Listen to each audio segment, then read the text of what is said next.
अपने channel exam booster classes पर आपका स्वागत है। हम कर रहे हैं बायोलॉजी के इम्पोर्टेंट क्वेश्चन सीरीज, जिसमें आज हम करेंगे एनसीईआरटी के लिविंग वर्ड, सेलुलर बायोलॉजी और माइक्रो ऑर्गेनिज्म के क्वेश्चन। तो हमारा पहला क्वेश्चन है कि pneumatic bones are found in. Pneumatic bones कहाँ प्रेजेंट होती है? फीजन में, वेल्स में, फ्रॉग में या फिर शार्क में। तो इसका सही ऑप्शन है ऑप्शन नंबर 1, फीजन में। ठीक है, ऑप्शन नंबर 1 आपका सही जवाब हो जाएगा। नेक्स्ट क्वेश्चन है, when taken out of water fishes die because. जब फिशेस को वाटर से निकाल लेते हैं तो वो क्यों मर जाती हैं? Their body temperature rise to high, there get too much carbon dioxide, they are unable to drink water, they are unable to respire. तो इसमें क्यों मर जाती हैं फिशेस? क्योंकि वो रेस्पिरेशन नहीं कर पाती हैं। ठीक है, तो ऑप्शन नंबर आपका डी सही हो जाएगा। और रेस्पिरेशन किसके द्वारा होता है? रेस्पिरेशन किसके द्वारा होता है? गिल्स के द्वारा होता है। गिल्स के द्वारा फिशेस में रेस्पिरेशन किसके द्वारा होता है? गिल्स के द्वारा होता है। ठीक है, अब नेक्स्ट क्वेश्चन है आपका, which of the following is an aquatic pteridophyte. Aquatic pteridophyte कौन सा है? लाइकोपोडियम, एजोला, इक्विसिटियम सिटम या फिर टेरिस। तो इसमें एजोला है जो आपका, ये आपका एक्वेटिक फर्न है। ठीक है, एक्वेटिक फर्न कौन सा है आपका? एजोला। ये फ्री फ्लोटिंग एक्वेटिक होता है, फ्री फ्लोटिंग एक्वेटिक होता है, फ्री फ्लोटिंग एक्वेटिक फर्न होता है। ठीक है, ऑप्शन नंबर बी आपका सही जवाब हो जाएगा। नेक्स्ट क्वेश्चन है आपका, which of the following is are true fishes. True fishes इनमें से कौन कौन सी हैं? Jellyfish, dogfish, sea house, silverfish या फिर कैटल फिश। इनमें कौन कौन सी आपकी ट्रू फिशेस हैं? ट्रू फिशेस किसे कहते हैं? जो आपकी फिशेस ऑर्डर में आती हैं, फिशेस क्लासेस में आती हैं, वो आपकी कौन सी होती हैं? True fish. अब वो जेली फिश किसे कहते हैं? जेली फिश कहते हैं आपके ऑरिलिया को कहते हैं जेली फिश। ठीक है, ऑरिलिया को कहते हैं जेली फिश। ये आपकी आपके कौन से उसमें है? सिलेंट्रेटा है। ठीक है, सिलेंट्रेटा फाइलम में है। डॉग फिश किसे कहते हैं? डॉग फिश कहते हैं आपके स्कॉलियोडॉन को। स्कॉलियोडॉन को क्या कहते हैं? Dog fish. स्कॉलियोडॉन को क्या कहते हैं? आपके डॉग फिश। ये क्या है? ये आपकी कार्टिलेजिनियस फिशेस है, कार्टिलेजिनियस फिशेस है। अब आपका क्या है? सी हाउस। सी हाउस किसे कहते हैं? सी हाउस कहते हैं हिप्पोकैम्पस को। सी हाउस किसे कहते हैं? हिप्पोकैम्पस को कहते हैं। और हिप्पोकैम्पस क्या है? एक बोनी फिश है। ठीक है, हिप्पोकैम्पस क्या है? एक बोनी फिश है। और सिल्वर फिश और कैटल फिश क्या है? सिल्वर फिश किसे कहते हैं? सिल्वर फिश कहते हैं लेपिस्मा को, और कैटल फिश कहते हैं आपके सीपिया को। ठीक है, और देखो सीपिया किसका मेंबर है? सीपिया है आपका मोलस्का का मेंबर।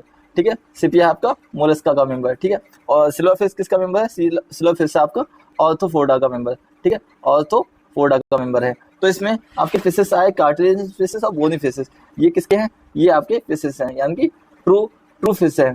ठीक है, तो ये आपकी हैं ट्रू फिश। तो ऑप्शन नंबर बी और सी, यानी कि ऑप्शन नंबर बी और सी, बी दूसरा और तीसरा सही हो जाएगा। ऑप्शन नंबर 3 आपका सही हो जाएगा। डॉग फिश और सी हाउस फिश एक ट्रू फिशेस हैं। ठीक है, अब नेक्स्ट क्वेश्चन है आपका, what are roots called the develop from radical. तो जो रूट रेडिकल से डेवलप होती हैं, रेडिकल से डेवलप कौन सी होती हैं? वो होती हैं आपकी टैप रूट। ठीक है, रेडिकल से डेवलप जो रूट कहलाती हैं वो कहलाती हैं आपकी टैप रूट। ठीक है, ऑप्शन नंबर बी आपका सही हो जाएगा। अब आपका नेक्स्ट क्वेश्चन है कि the correct sequence of hierarchy in biological classification. Biological classification किसने दिया था? कैरोलस लिनियस ने। ठीक है, उन्होंने क्या किया कि एक हायरार्ची बनाई, जिसमें आपके फाइलम सबसे बड़ा होता है, फाइलम सबसे बड़ा आपका हाईएस्ट लेवल ऑफ क्लासिफिकेशन होता है, और आपके स्पीसीज होती हैं वो लोएस्ट लेवल ऑफ क्लासिफिकेशन होते हैं। ठीक है, लेवल। अब देखो सीक्वेंस देख लो, आपके पहले होता है किंगडम, सबसे ऊपर किंगडम हाईएस्ट लेवल पे, kingdom, phylum, class, order, family, genus, species. अब इसमें से देख लीजिए कि आपका कौन सा करेक्ट ऑर्डर है? फाइलम, क्लास, किंगडम, क्लास गलत हो गया यहाँ पे, किंगडम, ऑर्डर गलत हो गया, kingdom, phylum, class, order, family, genus, species ये सही है, किंगडम, फैमिली गलत हो गया। ठीक है, तो ऑप्शन नंबर आपके तीसरा सही हो जाएगा, kingdom, phylum, class, order, family, genus, species. Next question है आपका, which of the following have an open circulatory system. Open circulation कौन से फाइलम में पाया जाता है? ये आपके ऑर्थोपोडा और मोलस्का में आपके open type of circulation system होता है। तो ऑप्शन नंबर 1 सही हो जाएगा, 1 और 2। ठीक है, 1 और 2 आपका सही हो जाएगा। नेक्स्ट क्वेश्चन है कि ब्रायोफाइट्स क्या होते हैं? एक्वाटिक होते हैं, टेरेस्ट्रियल होते हैं, या एम्फीबियस होते हैं, या फिर नन ऑफ दीज होते हैं। तो जो ब्रायोफाइट होते हैं वो एम्फीबियस होते हैं, इसलिए उससे कहते हैं amphibious of plant kingdom, amphibia of plant kingdom. ठीक है, तो ऑप्शन नंबर 3 आपका सही हो जाएगा, ऑप्शन नंबर 3 आपका सही हो जाएगा। अब नेक्स्ट क्वेश्चन है आपका कि an animal kingdom classification which of the following is not a phylum. कौन सा इनमें से है फॉलोइंग जो फाइलम नहीं है? मोलस्का फाइलम है, मोलस्का आपका फाइलम है, कॉर्डेटा फाइलम है, एनालिडा फाइलम है, मगर सिलोमेट्स आपका फाइलम नहीं है। नॉट पूछा गया है तो नहीं होगा, यही होगा। अब सिलोमेट्स होते क्या हैं? सिलोमेट्स कौन होते हैं? सिलोमेट्स वो एनिमल होते हैं जिसमें ट्रू सिलोम प्रेजेंट होती है, जिसमें ट्रू सिलोम प्रेजेंट होती है। ठीक है, जिसमें ट्रू सिलोम प्रेजेंट होती है उन एनिमल को क्या कहते हैं? सिलोमेट्स कहते हैं। ठीक है, उन एनिमल को सिलोमेट्स कहते हैं। ये एक फाइलम नहीं है, तो ऑप्शन नंबर 3 आपका सही जवाब हो जाएगा। अब नेक्स्ट क्वेश्चन है आपका, which of the following statement is not true about angiosperm. Angiosperm के रिगार्डिंग कौन सा स्टेटमेंट आपका सही नहीं है? देखो, फर्स्ट ऑप्शन है दे हैव स्टेम लीव्स और रूट्स, बिल्कुल सही है। कॉनिफरस, साइकेड्स और ginkgo are example of angiosperm, नहीं। ये आपके किसके एग्जाम्पल हैं? कोनिफरस, साइकेड्स और जिंगो किसके एग्जाम्पल हैं आपके? ये हैं आपके जिम्नोस्पर्म के एग्जाम्पल, जिम्नोस्पर्म के एग्जाम्पल हैं। ठीक है, अब और एग्जाम्पल देखिए, they are under pollinated before they can reproduce, सही है। They the flowers carry the reproductive organ, ये भी सही है। तो नॉट पूछा गया है, गलत ही हमें जवाब देना है, तो ऑप्शन नंबर बी आपका सही हो जाएगा। ठीक है, कॉनिफरस, साइकेड्स और ginkgo are example of angiosperm, ये गलत है। ये किसके एग्जाम्पल है? ये है जिम्नोस्पर्म के एग्जाम्पल। ठीक है, तो अब आते हैं नेक्स्ट क्वेश्चन पे। अब हम सेलुलर बायोलॉजी क्वेश्चन करते हैं। इसमें हमारा पहला क्वेश्चन है, are known as a powerhouse of the cell, they are involve in releasing energy from food. Lysosome, plastid, mitochondria और वैक्यूल्स। तो powerhouse of the cell कहते हैं हम माइटोकॉन्ड्रिया को। ठीक है, तो ऑप्शन नंबर सी आपका सही हो जाएगा। अब इसमें से अदर ऑप्शन देख लेते हैं, वो क्या है? लाइसोसोम। लाइसोसोम्स को क्या कहते हैं? लाइसोसोम को हम कहते हैं सुसाइडल बैग। ठीक है, लाइसोसोम को क्या कहते हैं हम सुसाइडल बैग। सुसाइडल बैग क्यों कहते हैं? क्योंकि इसमें फैगोसिटिक एक्टिविटीज होती हैं। ठीक है, अब प्लास्टिड क्या है? प्लास्टिड जो आपकी फोटोसिंथेसिस की प्रोसेस होती है वो कहाँ होती है? आपके क्लोरोप्लास्ट में। क्लोरोप्लास्ट क्या है आपका? प्लास्टिड। प्लास्टिड के 3 टाइप हैं आपके, क्लोरोप्लास्ट, क्रोमोप्लास्ट और आपका ल्यूकोप्लास्ट। ठीक है, तो ये हो गया आपके प्लास्टिड। अब वैक्यूल क्या है? वैक्यूल क्या है कि ये सेल को एक साइज प्रोवाइड करने का आपका कार्य करते हैं। ठीक है, तो ये आपके वैक्यूल्स हैं। एनिमल में जो वैक्यूल्स होती हैं वो लार्ज होती हैं और उनकी क्वांटिटी कम होती है, जबकि एनिमल में होती हैं उसका साइज, वैक्यूल्स का साइज होता है छोटा होता है और वो क्वांटिटी काफ़ी होती है, जबकि प्लांट में उनकी क्वांटिटी कम होती है मगर वो लार्ज साइज में होती हैं। ठीक है, अब नेक्स्ट क्वेश्चन है अपना कि centriole is found in. Centriole कहाँ प्रेजेंट होते हैं? एनिमल सेल में, रेड एल्गी, प्रोकैरियोटिक या फ्लावरिंग प्लांट। जो सेंट्रियोल होते हैं वो कहाँ प्रेजेंट होते हैं? एनिमल सेल में। ठीक है, ऑप्शन नंबर ए आपका सही हो जाएगा। नेक्स्ट क्वेश्चन है, the founder of cell theory was. Cell theory किसने दी थी? सेल थ्योरी स्लीडन और स्वान ने दी थी। ठीक है, ऑप्शन नंबर डी आपका सही जवाब हो जाएगा। नेक्स्ट क्वेश्चन है, one of the following is largest organelles, smallest organelles in the cell. तो smallest organelle in the cell में कौन सा होता है? आपके राइबोसोम। राइबोसोम सबसे स्मॉलेस्ट ऑर्गेनेल है जो आपके 70s और 80s होता है। 80s कहाँ पाया जाता है? आपका 70s पाया जाता है आपके प्रोकैरियोटिक में। ठीक है, प्रोकैरियोटिक सेल में आपका 70s राइबोसोम पाया जाता है, और जबकि 80s राइबोसोम कहाँ प्रेजेंट होता है? एस राइबोसोम कहाँ प्रेजेंट होता है? आपका यूकैरियोटिक सेल में। ठीक है, यूकैरियोटिक सेल में। और सब यूनिट इसकी 70s की सब यूनिट कितनी होती है आपकी? 50s plus 30s। ठीक है, और 80s की सब यूनिट कितनी होती हैं? 60s प्लस आपका 40s। ठीक है, तो ये हो गया आपका ऑप्शन नंबर डी आपका सही जवाब हो जाएगा, smallest organelles in the cell ribosome. ठीक है, अब नेक्स्ट क्वेश्चन है आपका कि bone is an example of. Bone किसका एग्जाम्पल है? कौन सा टिश्यू है बोन? एपिथेलियल टिश्यू है, कनेक्टिव टिश्यू है, नर्वस टिश्यू है या फिर मस्कुलर टिश्यू है? तो बोन है आपका कलेक्टिव टिश्यू, ठीक है। तो ऑप्शन नंबर बी आपका सही जवाब हो जाएगा। नेक्स्ट क्वेश्चन है the non living part of the tomato cells is it. Tomato cell की नॉन लिविंग पार्ट कौन सा आपका? क्लोरोप्लास्ट है, न्यूक्लियस है, सेल मेम्ब्रेन है, या सेल वॉल है। तो यहाँ पे आपका सेल वॉल आपका नॉन लिविंग पार्ट है, ठीक है। ऑप्शन नंबर डी आपका सही जवाब हो जाएगा। नेक्स्ट क्वेश्चन है आपका कि during the process of mitosis, mitosis की प्रोसेस में क्या होता है? 2 identical daughter cells are formed, बिल्कुल सही जवाब है। 4 identical daughter cell are form, नहीं, 2 आइडेंटिकल सेल। माइटोसिस में हमेशा 2 identical daughter cell are form होती हैं, ठीक है। ऑप्शन नंबर ए आपका सही जवाब हो जाएगा।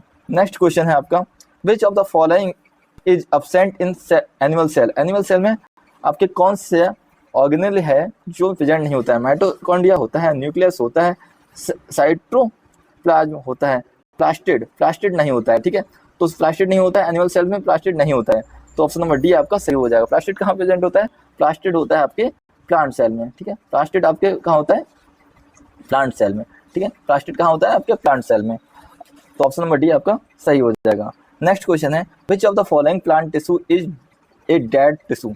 तो कौन सा है डेड टिश्यू है? पैरेन्काइमा, स्क्लेरेन्काइमा, कोलेन्काइमा, या फिर नन ऑफ द दीज। तो ऑप्शन नंबर बी आपका जो स्क्लेरेन्काइमा टिश्यू होते हैं ये आपके नॉन लिविंग या डेड टिश्यू होते हैं, जो किससे मिलकर बने होते हैं? आपके लिग्निन से मिलकर बने होते हैं, ठीक है। ऑप्शन नंबर बी आपका सही जवाब हो जाएगा। नेक्स्ट क्वेश्चन है आपका name of the tissue responsible for movement in our body. जो कौन सा टिश्यू है जो मूवमेंट के लिए रिस्पॉन्सिबल होता है? Nervous tissue, muscular tissue, epithelial tissue, या फिर नन ऑफ दीज। जो मस्कुलर टिश्यू होते हैं वो आपके मूवमेंट के लिए रिस्पॉन्सिबल होते हैं, ठीक है। तो ऑप्शन नंबर बी आपका यहाँ पे सही जवाब हो जाएगा, ठीक है। अब नेक्स्ट कुछ माइक्रो ऑर्गेनिज्म के क्वेश्चन कर लेते हैं। तो हमारा फर्स्ट क्वेश्चन है हु डिस्कवर्ड पेनिसिलिन।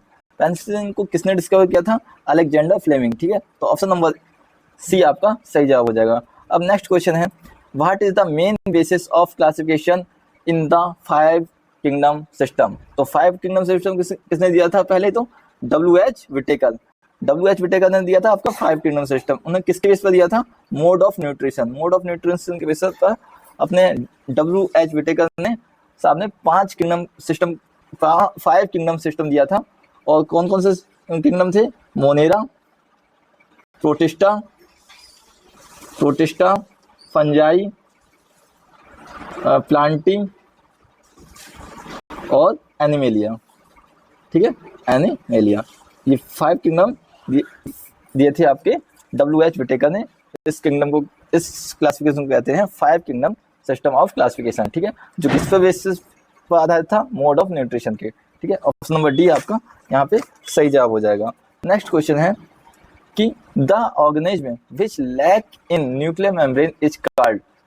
कौन से ऑर्गेनिज्म में न्यूक्लियर मेम्ब्रेन अब्सेंट होती है? तो न्यूक्लियर मेम्ब्रेन कहाँ अब्सेंट होती है? आपके प्रोकैरियोटिक सेल्स में। प्रोकैरियोटिक सेल में आपके न्यूक्लियर मेम्ब्रेन अब्सेंट होती है, ठीक है। अब नेक्स्ट क्वेश्चन है आपका मैच करना है लिस्ट ए से लिस्ट सेकंड को मैच करना है। फर्स्ट में आपकी डिसीज दी गई है, सेकंड में कौन सी डिसीज है वो है, ठीक है। अब बैक्टीरियल डिसीज में इसमें से कौन सी है? बैक्टीरियल डिसीज है आपकी डिप्थेरिया आपका कौन सा है? बैक्टीरियल डिसीज है, ठीक है। और वायरल डिसीज कौन सी है? वायरल डिसीज है आपकी रेबीज आपकी वायरल डिसीज है। और पैरासिटिक डिसीज कौन सी है? पैरासिटिक डिसीज है आपकी कालाजार कौन सी डिसीज है? पैरासिटिक। और सेक्सुअली ट्रांसमिटेड डिसीज कौन सी है? आपकी सिफिलिस आपकी सेक्सुअली ट्रांसमिटेड डिजीज है। तो कौन सा हो जाएगा? ए का 4 कहाँ है? ए का 4 यहाँ भी है। बी का थर्ड यहाँ है। और सी का 2 सही है, डी का ए सही है। तो ऑप्शन नंबर बी आपका सही हो जाएगा, ठीक है। अब नेक्स्ट क्वेश्चन है आपका the following organism classification does एनाविना बिलोंग टू। अब नॉस्टॉक और एनाविना क्या है आपके? ये है आपके साइनोबैक्टीरिया। और साइनोबैक्टीरिया क्या होता है? साइनोबैक्टीरिया किस फाइलम में आता है? आपके किस किंगडम में आता है? तो आपका साइनोबैक्टीरिया कहाँ आता है आपके? ये आता है आपके मोनेरा में, ठीक है। ये आता है आपके मोनेरा में, ठीक है। मोनेरा में आपका कौन सा आते हैं? आपके मोनेरा में आते हैं हम तीन आर्कीबैक्टीरिया, यू बैक्टीरिया और साइनोबैक्टीरिया, ठीक है। आर्कीबैक्टीरिया, यू बैक्टीरिया और साइनोबैक्टीरिया आते हैं आपके मोनेरा में। और ये आपके तो हो जाएगा ऑप्शन नंबर ए आपका सही जवाब हो जाएगा। अब नेक्स्ट क्वेश्चन है अपना, नेक्स्ट, ऑल फंजाई आर, सभी फंजाई क्या होते हैं? हेलोट्रॉप्स होते हैं, सेफ्रोट्रॉप्स होते हैं, हेट्रोट्रॉप्स होते हैं, या फिर अजोटोट्रॉप्स होते हैं। ठीक है, तो जो ऑल फंजाई आर हेट्रोट्रॉप्स, ठीक है, all fungi are heterotrophs, option number C आपका यहाँ पे सही जवाब हो जाएगा। नेक्स्ट क्वेश्चन है, विच of the following statement regarding virus is not true? Virus के रिगार्डिंग कौन सा स्टेटमेंट आपका ट्रू नहीं है, सही नहीं है? Virus need living cells to produce, ये तो बिल्कुल स्टेटमेंट सही है। All virus are parasitic sites, बिल्कुल सही है, क्योंकि इसमें बाहर जो है आपकी वाइटल एक्टिविटीज नहीं हो पाती हैं वायरस में। ठीक है, अब virus can synthesise their food through photosynthesis, नहीं, वायरस अपना फूड सिंथेसाइज खुद नहीं कर सकता है। Virus are similar to chemical substance outside the host, बिल्कुल सही है। तो ऑप्शन नॉट पूछा गया है, आपका नहीं वाला ही सही जवाब हो जाएगा, तो ऑप्शन नंबर सी आपका सही जवाब हो जाएगा। अब नेक्स्ट क्वेश्चन है अपना कि बैक्टीरियोफेज इज, बैक्टीरियोफेज क्या है? बैक्टीरियोफेज एक वायरस है या बैक्टीरिया है? तो बैक्टीरियोफेज, सबसे पहली बात तो बैक्टीरियोफेज एक वायरस है। ठीक है, बैक्टीरियोफेज एक वायरस है जो किसको खाता है? जो बैक्टीरिया को नष्ट कर देता है। ठीक है, तो ए वायरस विच इन्फेक्ट बैक्टीरिया, ठीक है, ए वायरस, बैक्टीरियोफेज क्या है? एक वायरस है जो किसको इन्फेक्ट करता है? आपके बैक्टीरिया को। इसको हम ऐसे याद कर सकते हैं, बैक्टीरियोफेज यानी कि बैक्टीरिया को खाने वाला। ठीक है, बैक्टीरियोफेज बैक्टीरिया को खाने वाला, बैक्टीरिया को कौन खाएगा? आपका वायरस। ठीक है, तो बैक्टीरियोफेज बैक्टीरिया को खाने वाला वायरस। ठीक है, a virus which infect bacteria, option number B आपका यहाँ पे सही जवाब हो जाएगा। अब नेक्स्ट क्वेश्चन है आपका, which one of the following can respire in the absence of oxygen? अब ऑक्सीजन की अब्सेंस में इसमें से कौन सा है जो रेस्पिरेशन की प्रोसेस कंप्लीट कर लेता है? अब देखो फिर से, यानी कि एबायोटिक रेस्पिरेशन किस में होता है? अब अब्सेंस ऑफ ऑक्सीजन के अब्सेंस में अगर रेस्पिरेशन होगा, उसे क्या कहते हैं हम अपना, उसे क्या कहते हैं हम? Aerobic respiration. ठीक है, एरोबिक रेस्पिरेशन, ठीक है। अब एरोबिक रेस्पिरेशन किस में होता है? फिशेस में नहीं होता है, फ्रॉग में नहीं होता है, ईस्ट में एरोबिक रेस्पिरेशन होता है और मैन में नहीं होता है। तो इसका सही जवाब हो जाएगा ऑप्शन नंबर सी आपका सही जवाब हो जाएगा। ठीक है, अब नेक्स्ट क्वेश्चन है कि what is the rod shape bacteria? Rod shape bacteria को क्या कहते हैं? अपना बेसिलस कहते हैं, स्पिरिलम कहते हैं, विब्रियो कहते हैं, या फिर कोकस कहते हैं। ठीक है, अब बेसिलस, तो option number rod shape bacteria के कहते हैं बेसिलस। ठीक है, ऑप्शन नंबर ए आपका सही हो जाएगा, ऑप्शन नंबर ए आपका सही हो जाएगा। विब्रियो कैसे कहते हैं? कॉमन शेप बैक्टीरिया को आप विब्रियो कहते हैं। स्पाइरल कौन से बैक्टीरिया होते हैं? जो स्प्रिंग के लाइक बैक्टीरिया होते हैं, स्पाइरल कहते हैं। और कोकस क्या होते हैं? कोकस होते हैं आपके जो ओवल शेप बैक्टीरिया होते हैं। ठीक है, ओवल शेप बैक्टीरिया को हम कोकस कहते हैं। और बेसिलस क्या होते हैं? एक रॉड शेप बैक्टीरिया होते हैं। ठीक है, ये रॉड शेप बैक्टीरिया होते हैं। तो ये हो गए आपके 30 क्वेश्चन। आप यूं ही अपने प्रैक्टिस करते रहिए और कितने जवाब के सही हुए ये कमेंट बॉक्स में जरूर बताएं। थैंक यू सो मच, धन्यवाद।